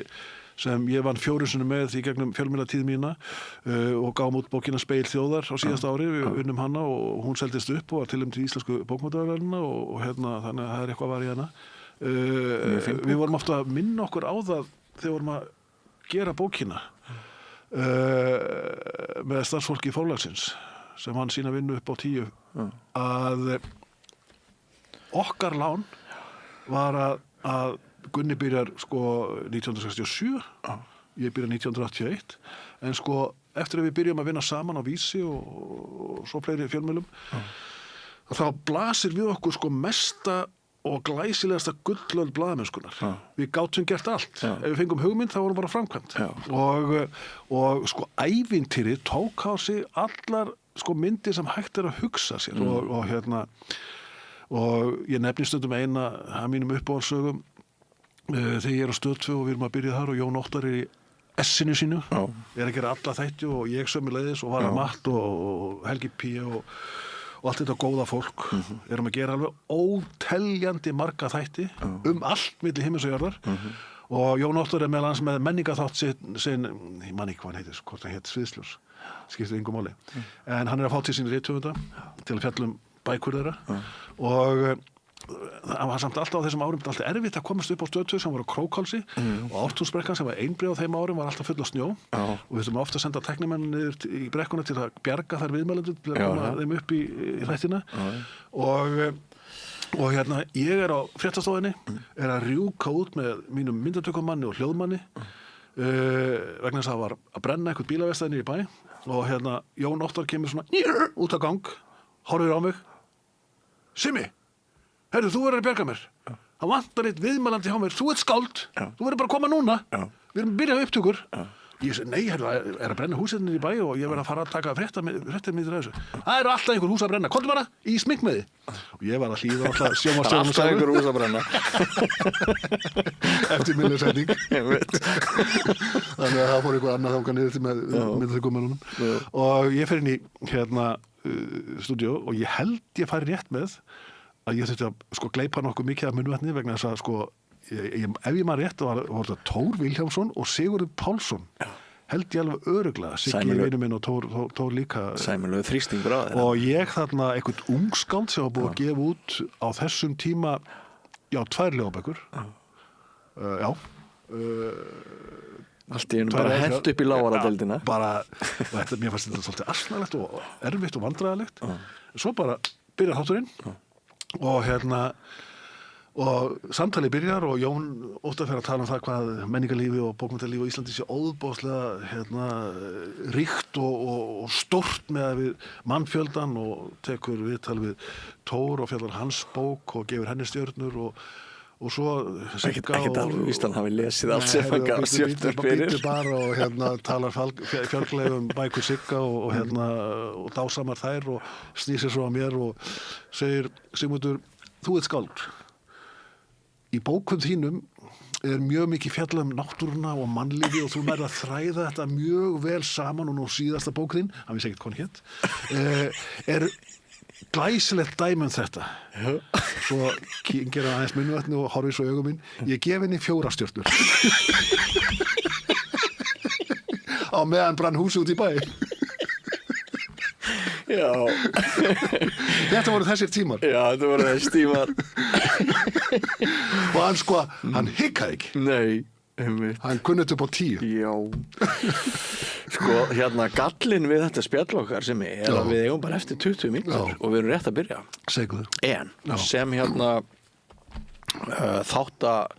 sem konungur spjall þáttana ár eftir ár forðum þá veistu það að í hverju viðtali þurfum við að fara á dýptina og við þurfum að fara í eitthvað sem að við getum kallað viðkvæmt og þú talar ást ykkar Elínar og hvað þið hafa átt færlegt samband varð þú nekkert reið við þig þegar þú fékkst þér í glas fyrra skipti sem varst þingmaður og enn sér maður stundum ræðuna þín á YouTube einhverjar að deilinni varð hún ekkert reið við þig þann daginn? Hún ekki þeirra náttúru hún var kannski svegt en ég gerði þarna mistök ég hafði verið að keppa á golfmóti þetta var yfir sumartíma ef ég man rétt fyrsta sumarið mitt á þingi og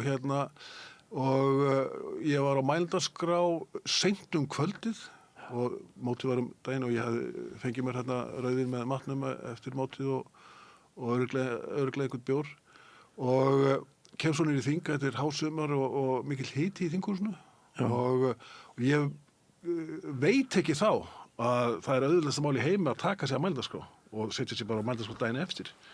Sko, samviskusemin drap mig í þetta skipti. Var það? Þannig ég fór í pontuna kendur og sá eftir því og baðst afsökunar á því strax daginn eftir. Og ég held mér hafi verið fyrirgefið. Þetta hafði komið fyrir allmarga þingmenn áður. Og hvort heldur var á forsetastóli eða í pontu Alþingis, en hafði lítið verið fjallað það, þangað til að vinir mínir í Sjálfstæðisflokknum myndu á þetta. Ég nefni ekki nöfn, en þeir vildu ná sér niður á mér. En ég átti það líka inni, ég brást sjálfum mér og mínu nánustu. En þetta hefur kennt mér. Þetta hefur kennt þér? Já, en það gera allir mistök í lífinu. Ég hef gert fjöldamörg mistök í lífinu. Voru þetta þín verstu? Nei, alveg klárlega ekki. Ég hlýt að hafa gert stærri mistök en þetta og lífið er sífellt að kenna manni. Og lífið er sífellt að kenna manni að verða betri manneskja. Ég til dæmis hef fyrir margt löngu tamið mér að umbera ólíka skoðanir fólks. Ég er mikill lýðræðissinni og ég vil helst ekki tala þannig að ég hafi alltaf rétt fyrir mér og hinir sem hafa aðra skoðun hafi alltaf rangt fyrir sér. Vegna þess að í enda dagsins þurfum við að hlýða hvert á annað og gera ráð fyrir því að við getum grætt á samtalinu. Ef við tökumst á eitthvað efni við, þá hafa vinir mínir í Sjálfstæðisflokknum annað fram að færa heldur en ég, en við það heyra samtalið, heyra þessar ólíku skoðanir, þá kannski þroskast manns eigin skoðun eitthvað og hugsanlega breytist. Vegna þess að það er svo hollt að taka samtalið og sem fjölmiðlamaður líka var mín helsta næring að heyra og leita eftir þessum ólíku skoðanum og meta þær og verða jafnvel bara hrifin að þeim enda þótt maður var ekkert endilega sammála þeim og þetta hef ég lært blessunlega hefur maður lært mikið í lífinu og margt og vonandi þroskast á því sem gerst hefur í lífum hans og ég hef oft sagt við börnin mín, ég hef oft sagt við yngra fólk að ef það er eitthvað öruggt í lífinu þá er það mótvindur og það er mótvindurinn sem gerir það að manni það er mótvindurinn sem mótar þig miklu meira heldur en meðvindurinn vegna þess að þetta eina örugga í lífinu er að þú verður fyrir áföllum þú verður fyrir aðkasti þú verður fyrir jafnvel lítilsvirðingu en allt þetta mótar þig stattu það bara af þér þó að vindurinn blási í fangið. En að þú nefndir Sjálfstæðisflokkin, ertu að segja að einhverjir þingmenn Sjálfstæðisflokksins hafi hringt í einhverja blaðamenn eða sendt tölvupóst eða tipsað og sagt hei, það er einn okkar var að flytja ræðu, hann er aðeins í glasi, ég held þú ættir að gera frétt þetta. Þannig gerast kaupin og verinni. Já, ég veit það. Var það þannig? Já. Þannig að það er hellingur sem gerist sem enginn fær nokkuð að vita af því að það er enginn sem sér hag í því að hafa samband við fjölmiðlana að þetta var sem sagt einhvers konar persónulegt eða stjórnmálalegt bara dæmi hörkuna sem er í þessari ríkisstjórn Ég við þetta ekki Nei, en mér finnst þetta áhugavert Sko, árið 2009 þá missirðu elstu dótturina og þú hefur náttúrulega rætt það í samtölum við fjölmiðla áður en það segir sér náttúrulega sjálft að þetta er væntanlega sá atburður sem hefur reynst þér þyngstur er það ekki? Og sko það er náttúrulega talandi um mótvind það er náttúrulega eiginlega ekkert sem hefur mótað mér meira í lífinu heldur en að ala upp mín 6 börn og að eitt að skuli hafa þurft að glíma við langvarandi fjölföllun, þroskahömlun, ofvirkni og svo hrörnunarsjúkdóm sem að lokum leiddi hana til dauða og fæddist blessunin 4. janúar 1985 og fylgdi mér í 24 ár og okkur fjölskyldinni og fyrrverandi konu minn og núverandi og sínum systkinum og hún bjó hjá okkur Ellu lengst af áður en að fór fór á sambýli, fyrst á Barðastöðum og svo niður í Hólmaselli og það sem hún lést 23. mars 2009 eftir að ljóst var að ég var komin á þing og þetta mótaði mig sakalega mikið og gerði mig að líka á þökk sér Eydísi Eddu að þeim sko baráttumanni fyrir mannréttindum sem ég svo varð. Ég hef aldrei orðið það nema hennar vegna. Vegna þess að við þurftum sannarlega að berjast fyrir réttindum hennar og annara krakka og annara fjölskyldna í sömu spórum vegna þess að viðmót þjóðfélagsins gagnvart fötluðu fólki, gagnvart fólki með þroskahömlun fyrir meira en 40 árum var forneskjulegt. Það voru ekkit endilega þjónustu úrræði í boði, það vísaði hver á annan og við til með spörðumst fyrir því að sjónarhóll yrði stofnaður til þess að mæta þjónustu, miðlæri þjónustu fyrir foreldra og fjölskyldur þroskahamlaðra barna þeirra sjálfra og það var einn af svona bautasteinunum á þessari vegferð en sko viðtökurnar voru þannig að þegar að krakkarnir í okkar svona hópi kringum okkur fjölskyldur þroskahamlaðra barna og börnin sjálf og systkini og allir þeir sem voru í þessu umhverfi, tiltölulega einangruð umhverfi sem annar hópur í samfélaginu var ekkert endilega að fylgjast með vegna þess að menn eru mjög mikið í sínum kimum eins og það þekkir að við áttum okkur á því þegar að krakkarnir voru komnir fermingu þessi svona hópur í Öskjuhlíðarskóla sem var svona kjarninn í þessu samfélagi að við myndum sennilega hafa börnin okkar heima það sem eftir væri vegna þess að það var ekki verið að búið til nein úrræði það var ekkert verið að gera ný sambýli sem þá varu úrlausnin nú eru börn með þroskahömlun farin að búa bara á sínu eigin heimili víða bæinn þá var sambýli sér enn til staðar þetta var miklu fjölþættara í dag en við áttum okkur á því að líklega þyrftum við að berjast fyrir þessu eins og öðru og við förum á fund þáverandi félagsmálaráðherra sem reyndar sofnar á fyrir fundunum en vakandi á seinni og þetta árið 2000 sofandi á og þetta árið 2000 og hvað segir hann við okkur á seinni fundunum hann telur að við getum leyst málið með því að það sé hentut húsnæði fyrir svona fólk út í Hrísey. Þetta var viðhorfið á þeim tíma fyrir ekki nema aldarfjórðungi og hann ætlaði að leysa vandamálið með þessum hætti. Einangrunarstöð bara. Já, og sko þetta svo stutt síðan við segjum. Jesús Kristur. Og við tökum okkur til og skrifum opin bréf í Mokkan foreldrar þessara barna sem þarna eru fermingu og hún ber yfirskriftina er fólk fyrir eða í fyrirrúmi og erum að vísa þar til Framsóknarflokksins sem sagði að fólk væri í fyrirrúmi í sinni kosningabaráttu stutt á undan og hvað heldur að Mokkin geri?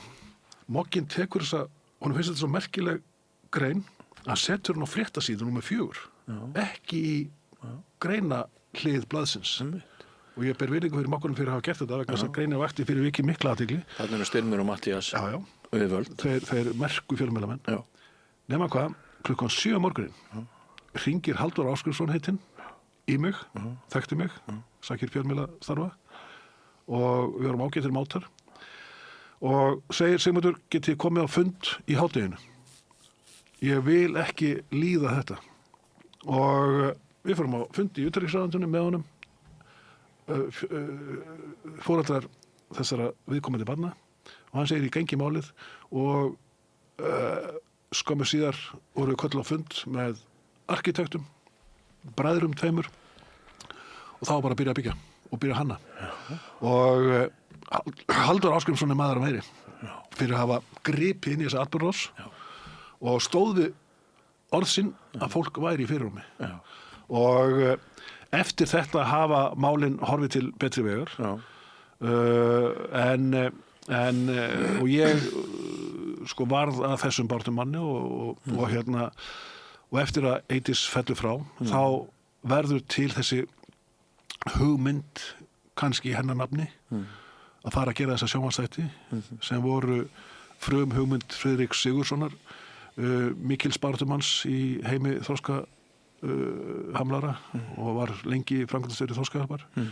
Maður sem hefur líkt grettistaki í mannréttindabaráttu fatlaðs fólks og mikill hugsuður í þessum gera og hann kemur með þessa hugmynd og við okkur Ellu og Ella sér strax sem upptökustjóri að þetta gull af hugmynd og til verður þessi þáttagerð sem eins og ég gat áðan Sigrún Stefánsdóttir kaupir á endanum og búin að vera við lýði í 16 ár og eins og við gert þætti í samvinnu við Öryrkjabandalagið sem heitir núna ÖBI réttindasamtök þætti áskorunir líkamlega fatlaðs fólks erum að fara að gera 4. þáttaröðina sem heitir Dagur í lífi og sýnir okkur að hópur fatlaðs fólks ekki einsleitur.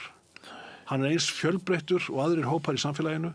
Hann takast á við eins margar áskoranir og aðrir í samfélaginu á vinnumarkaði, í félagslífi, í stjórnmálum, í íþróttum og listum og útivist með sínu lagi og vegna þess að við þurfum á hverjum tíma að vera að brjóta niður múra og sína fjölbreytileikann í samfélaginu. Samfélagið ekki einsleitt og á ekki að vera einsleitt. Það á að vera eins fjölbreytt og það langar. En þú sagði líka í einu viðtali einhverju sinni að þessi missir þinn hefði leitt til þess að þú hefði lært að hemja reið. Já. Ég lagði reiðina til hliðar og fór að næra meira gleðina og umburlendið. Vegna þess að ef maður tekur alla reiðina inn þá gerir maður lítið annað yfir daginn heldur en að tuða. Og ef þú ert sífellt að ala með þér andúð á öðru fólki þá ertu að sækjast eftir því að sálinni líði illa. Ég þarf stundum að minna mig á þetta á samstöðin að sjá reglulega til sólar festast ekki bara í því sem það þarf að gagnrýna. Það er alveg rétt það þarf að vera balans, það þarf að vera blanda. En þetta getur verið svolítið snúið að vera krítiskur fjölmiðlamaður og sogast ekki svolítið, að maður tala ekki þegar maður lendir í svona hræðilega erfiðri lífsreynslu eins og þú lendir í þarna að maður sér alveg að það hefði getað opnast eitthvað bara ginnunga gap Já. Og ég til dæmis tek oft þátt í samtali í þinginu eða á einhverjum opnum fundum eða líka bara í öllum þeim sjónvarpsþáttum sem ég hef gert á samt Ellu minni alla þessa áratugi að þá horfi ég stundum á manneskjuna sem ég að tala við eða deila skoðunum með og ég hugsa í svona einhverju æfðu umburlendi mínu já, þessi hefur þessa skoðun skrítið, en þá hugsaði með mér en það verður samt einhver að hafa þessa skoðun. Já, þetta er mjög góð staður að komast á. Vegna þess að þegar maður reiknar dæmið til enda þá viljum við hafa margar skoðanir. Við erum búin að prófa það í nokkrum löndum í nefna Norður-Kóreu að hafa eina skoðun. Já. Það ekki hollt. Það ekki hollt fyrir nokkurt samfélag. Þess vegna þurfum við að rækta og næra lýðræðisvitund okkar á hverjum tíma og gera ráð fyrir mörgum ólíkum skoðunum. Það má vel vera að sumar þeirra sé ekkit sérstaklega æskilegar en manneskjan einfaldlega þannig að hún hefur ólíka sýn á lífið, ólíka sýn á samfélagin, ólíka þrá eftir einhverju tegund samfélags og það verður bara alltaf svo. Þess vegna þurfum við að umbera skoðanir umfram allt annað. Heyrðu, það eru bara loka sekúndurnar hérna hjá okkur núna eftir en ég þarf aðeins að ræða við þig minni hlutan á Alþingi. Þetta er náttúrulega kolvitlaust lið. Bara mín skoðun er svo að þetta er óboðlegur málflutningur sem við fáum að verða vitni að á hverjum degi gagnvart ESB. Það er verið að villa fyrir landsmönnum hvað þessi kosning sé í ágúst. Það er endalaust verið að mála upp einhverjar hryllingsmyndir af veröld sem sennilega er ekki til. og þau eru sko, þetta er af því að maður fylgdi spenntur með 2009-2013 þinginu sem er allt til að bera saman við þennan tíma því það er svo sjaldgæft að sjálfstæðisflokkurinn sé ekki alfa og omega alls sér í stjórnmálunum og maður fylgdist með því og þeim var mjög mikið ágengt þá í að djöflast á hæl og hnakka og skrumskela og eiraengu þeim verður ekki eins mikið ágengt núna sýnist manni í minnihlutanum en sko þetta er gjörsamlega óboðlegt hvernig ósannindi lygar áróður er hrært saman við hvernig staðreyndirnar eru einhvern veginn á flótta mér finnst þetta ekki í lagi hvað finnst þér? Sko, það sem hefur breyst frá því að ég var á þingi 2009 til 13 í sjálfu hruninu var að vinskapur milli minnihluta og meirihluta var trúverðugri ég var í fjárlaganefnd á þeim tíma og einu minni bestu vinir á þeim tíma voru Kristján Þór Júlíusson og Ásbjörn Óttarsson þingmenn Sjálfstæðisflokksins það féll aldrei skuggi á þann vinskap og það er út af fyrir sig merkilegt það er gott fólk í öllum flokkum en í dag er upplýsingaóreiðan að næra samtal milli minnihluta og meirihluta Það er brotavilji Það er brotavilji og það er vilji til að teikna upp skakka mynd. Sannleikurinn fellur og er það fyrsta sem fellur í stríði og þetta er orðið svolítið einkennisbragur á stjórnmálanum að sannleikurinn sko er látinn bara gjalda fyrir góða fyrirsögn og En það er líka bara svo mikið bull í gangi. Já, þetta er mikið bull og það er leitast við það að afvegaleiða umræðuna vegna þess að menn sjá hag í því. En sko fyrst og fremst sér maður núna á minnihlutunum sérstaklega hjá vinum mínum í Sjálfstæðisflokknum og einhverju í miðflokknum þó hann hafi ekki verið yfirvöld og á örugglega erfitt með að komast að völdum, sakir sína stefnu á svo mörgum sviðum, ekki síst í hvað mannréttindi varðar hjá jaðarsettu fólki að Sjálfstæðisflokkurinn bara er svo hissa yfir því að hann hafi mist völdin. Hann er búin að hafa völdin náttúrulega 80% af lýðveldistímanum og núna í mjög mörg ár í ómögulegri stjórn sem gerði lítið en satt lengi og mjög þétt tenging á milli atvinnulífsins og stjórnmálanna. Og hagsmunagæslan er svo berháttuð að hagfræðingar samtaka fyrirtæki í sjávarútvegi sitja bara með þingmenni Sjálfstæðisflokksins í kaffistofu Alþingis og menna er verið að fjalla veiðigjöldin. Það er bara þannig. Það er bara svo berháttað og hvað sést núna þegar við erum að lækka virðisaukaskatt af bensíni og olíu almenningur treystir ekki olíufélögunum eins og dæmin sanna, öskjuliðin er víð af góðri ástæðu og þess vegna setjum við mjög ríkt aðhald á olíufélöguna þau skili þessari lækkun út til almennings og fyrirtækja og setjum bara einfallega á verðlagseftirlit til þess að tryggja það með öllum ráðum að þetta skilir sér vegna þess að dæmin hafa sýnt annað sagan sýnir annað að þau hækka strax en lækka seint og hafa upp í samráð eins og þau hafa verið dæmt fyrir Sjálfstæðisflokkur og miðflokkur stökkva beint upp í pontu Alþingis og taka upp málstað olíufélagana ekki almennings maður hættur að vera hissa á þessu en þetta er svo berháttað þetta er svo augljóst að þessi flokkar taka alltaf afstöðu með þeim sem ráða markanum en ekki þeir sem þiggja sitt af honum og þessna er ég vinstrimaður, þessna er ég félagshyggjumaður Sigmundur Afi sagði það bóndi á meðlum að það væri það stærsta í lífinu að vera félagshyggjumaður vegna þá gerði maður ráð fyrir öðru fólki í lífinu og ég er þar og ég stend með almenningi vegna þess að ég vil sýna bæði ríkjandi stjórnvöldum og fyrirtækjum í landinu aðhald, sanngjarnt aðhald vegna þess að þau þurfa á því að halda það er fákeppni á Íslandi En þessi hægri hagstjórn sem að þið þykist vera að praktísera í ríkisstjórninni hún er nú ekkert allt og ólík mörg af því sem að maður myndi sjá hjá Sjálfstæðisflokknum. Ég meina, í þriggja flokka ríkisstjórn er maður aldrei saman á öllu. Nei. Og það er blæbrigðamunur á þessum flokkum þó það nú væri. Og einhverju leyti er þeir tiltölulega ólíkir en þetta alltaf niðurstaðan í stjórnmálum, það málamiðlun og það ekkert sérstaklega hollt held ég að vera með einn flokk við lýði. Það var ekkert sérstaklega hollt fyrir Reykjavík að vera með sjálfstæðisflokkinn einan við stjórnvölinn árum saman. Valdspillir og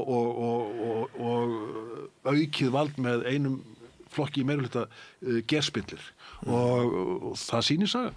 Já. Samtalið, Bjössi, samtalið málið. Samtalið málið og þú mættir gjarnan segja vinum mínu niður á Alþingi að sko það séu takmörk fyrir því sem hægt að bjóða okkur almenningi upp á í orðræðu. Já. Sko ég búin að eins og þú vera lengi í þessum bransa, byrjaði blaðamennsku 84 og við höfum oft unnið saman á fjölmiðlum og þekkjumst vel. Já. Og ég man ekki eftir svona mikilli lágkúr í orðræðu. Ég man ekki eftir að þessi logið jafn mikið, að þessi eins mikil brota vilji í því að afflytja staðreyndir og sannleikann og þú mátt gjarnan skila því bara til vina minna þarna niður og þingja að reyna að gera aðeins betur. Ég held við viljum þetta ekki. Ég ger það glaður. En kærar þakkir, Sigmundur Ernir, þetta nú mörguleiti svolítið snúið verkefni að taka svona viðtal við mann sem maður þekkir eins og vel eins og ég geri. Hvernig hefði þú gert þetta sjálfur ef þú hefði verið í mínu spórum? Ég hefði bara lagt áherslu á manneskjuna og eins og Fannst þér ég ná þér sem manneski? Þú náði mér mjög vel upp á 10 fingur og sko það fegursta í hverju manni manneskjan og það þessar tilfinningar, það þessi lífsreynsla, það þessi örlög sem hver og einn hreppir og sko ævisaga mann skrifast á marga vegu og það svo merkilegt að sjá nú, hann hreppti svona ævi en næstum maður við hliðina einhverja allt aðra. Jú. En veistu hvað engin tveir eins. En veistu hvað ég var að hugsa? Ég held þú sérst sá viðmælandi sem gerir mest af því að lýsa samfélaginu með sögum. Já, það getur verið. Hvert einasta svar með öllum spurningum var saga. Já. Gott og vel. Í endanum held ég sé bara sögumöður. Sumir halda því fram að þetta sé besta leiðin til þess að greina heiminn. Að segja sögu. Þú ert augljóslega storyteller, þú ert sagnamaður og þú lítur á það sem svo að besta leiðin til þess að miðla því sem þú hefur að segja sögu. Og þær bækur sem aðlega lengst eru dæmisögur. Einmitt. Kæra þakkir. Takk. Og gangiði vel. Takk sömuleiðis. Og kæra þakkir fyrir samfylgdina, kæru hlustendur og áhorfendur. Við segjum þetta gott af helgispjallinu á þessum fallega laugardegi. Minni á úrval eftir hádegi í dag þar sem við förum yfir svona það helsta úr vikunni við rauðaborðið og svo verða þeir að ég hygg báðir á morgun í sonum Egils, Gunnar Smári Egilsson og Sigurjón Magnús bróðir hans með þjóðmála þáttinn góða í beinni útsendingu klukkan 12:40. En ég heiti Björn Þorláksson og við sjáum síðar. Verið sæl.